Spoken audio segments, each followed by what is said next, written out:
Kembali di Fakta 62, melihat kondisi generasi muda yang mulai luntur terhadap minat baca di lingkungan tempat tinggalnya. Terkutuk hati sosok Sandi Mulyadi mengukir kisahnya menjadi pegiat literasi bangun banyak rumah baca. Berikut Fakta Baik.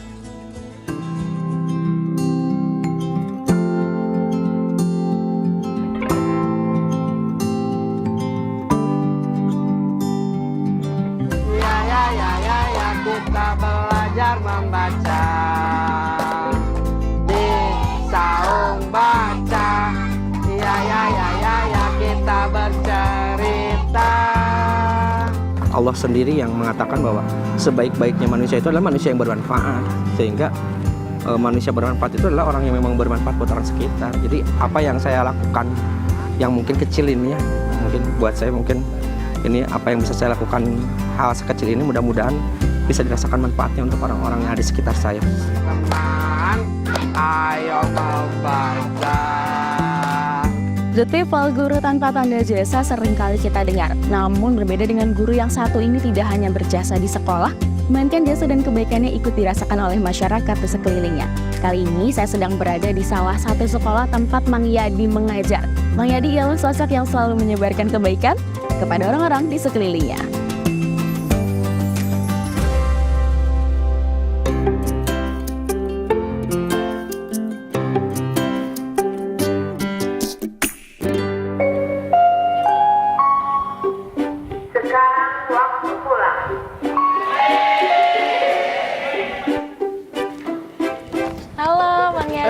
Apa kabar?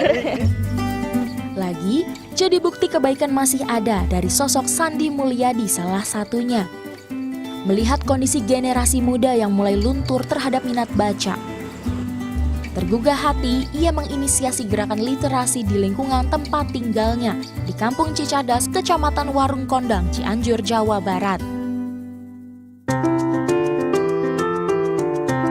Ini rumah saya sekaligus juga menjadi tempat taman bacaan anak-anak kumpul di sini. Ia berinisiatif membuka ruang rumahnya untuk anak-anak belajar membuka wawasan dengan buku.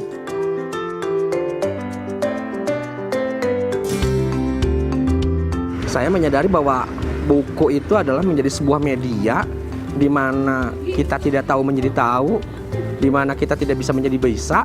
Yang itu saya rasakan sendiri. Nah, atas dasar apa yang saya alami dan saya rasakan, saya ingin berbagi kepada mereka di luar sana, walaupun mereka yang mungkin tidak punya kesempatan untuk mendapatkan fasilitas belajar atau sekolah, atau mereka yang memang saat ini begitu teralihkan dunia edukasi.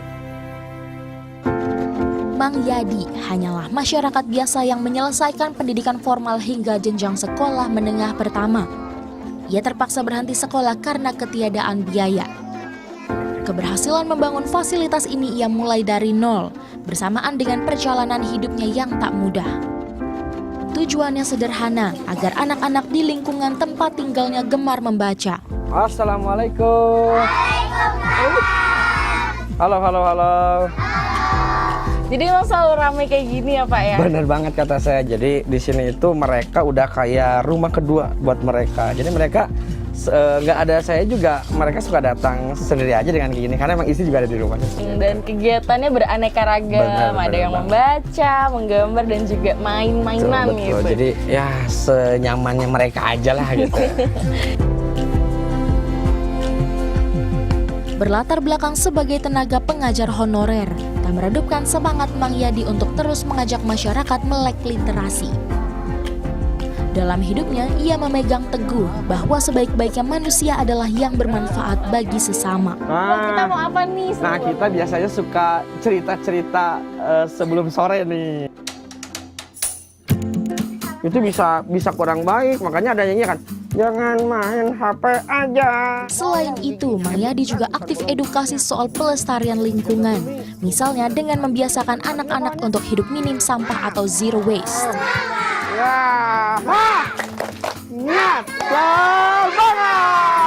Kenapa harus cinta sama bumi? Gimana, ada yang tahu nggak supaya kita cinta terhadap bumi harus ngapain? Adi tahu nggak? Tahu dong. Gimana? Dipeluk. Emang bumi bisa dipeluk?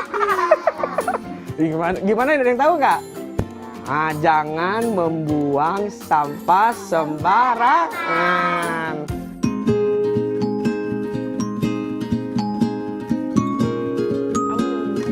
Mengedukasi mulai dari anak-anak, remaja, hingga orang tua menggunakan pendekatan dan media yang berbeda. Diharap gerakan jadi berdaya guna. Ada terong, ada pakcoy, nanti di dalam juga ada kangkung, macam-macam lah.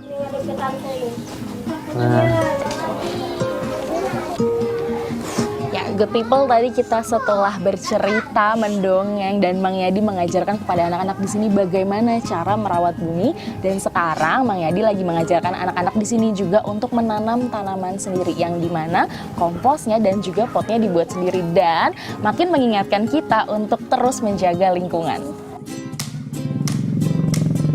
Ia yakin kegiatan sekecil apapun akan berdampak besar nantinya. Sudah jadi contoh, misalnya sampah popok yang mengotori lingkungan mereka disulap berguna jadi pot tanaman misalnya.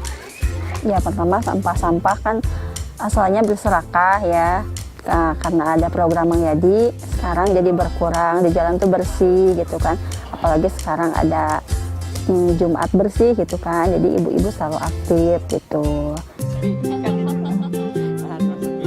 Secercah kepedulian datangkan banyak arti, tumbuhkan banyak harapan. Sesederhana kepedulian Mang Yadi, tumbuhkan minat baca, juga kampanyekan hidup bebas sampah sebagai bentuk tanggung jawabnya sebagai penduduk bumi. Faktanya kebaikan masih ada, selama masih ada yang peduli, masih ada yang mau menikmati indahnya berbagi. Mang Yadi masih punya mimpi mendirikan saung baca di seluruh penjuru negeri. Good people, kebaikan akan selalu ada dalam bentuk apapun. Seperti Mang Yadi yang membangun saung baca dan akhirnya menjadi ladang ilmu bagi anak-anak di sini. Dan juga mengajak dan mengedukasi warga di sini untuk terus peduli terhadap lingkungan. Dari Mang Yadi juga kita semakin sadar bahwa faktanya kebaikan masih akan terus ada. Natasha Alfa, Agung Maulana melaporkan untuk NET.